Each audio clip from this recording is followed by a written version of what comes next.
período em que começaram a respeitar a história em quadrinho, a Unesco fez uma consulta para a Universidade de Roma, um pedido que a Universidade de Roma fizesse uma pesquisa sobre história em quadrinho e criança. E eles descobriram em dados científicos uma coisa completamente contrária daquilo que se falava na década de 50. Eles colocaram um medidor de retina no olho de uma criança.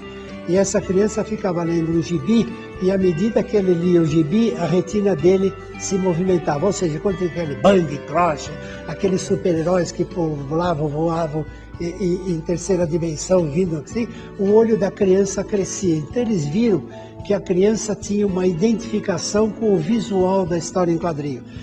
Então eles começaram a fazer livros didáticos utilizando esse tipo de coisa. Por exemplo, aquela letra super tridimensional do Superman, quando eles queriam colocar uma data, um nome de um personagem histórico importante, eles usavam aquele tipo de letra.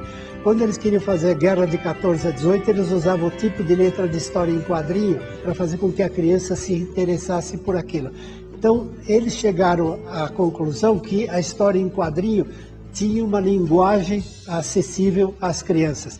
E mais, eles chegaram ao seguinte problema: as crianças da América Latina, dos Estados Unidos, da Europa, da Ásia, da África, do mundo inteirinho, quando eram colocados diante de uma história em quadrinho, antes de aprender a ler e escrever, antes de ir na escola, antes de aprender a sua própria língua, eles entendiam a linguagem da história em quadrinho. Então, quer dizer, quando eles olhavam, eles já sabiam se aquela história era para rir, se era uma aventura, quem era o mocinho, quem era o bandido, quem era o cachorrinho engraçado, por que o ratinho e o gato agiam desse jeito. E eles não sabiam ler o balãozinho, nada daquilo, mas eles interpretavam aquilo de uma forma de sequencial de imagens.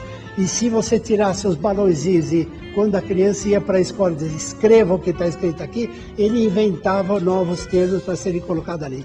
Então, quer dizer que, pelo contrário do que o Frederick Wertham dizia, ao contrário do que os professores daquela época falavam, o quadrinho, no período pré-escolar, ele tinha uma importância enorme e que a escola deveria se aproveitar disso para conseguir fazer alguma coisa.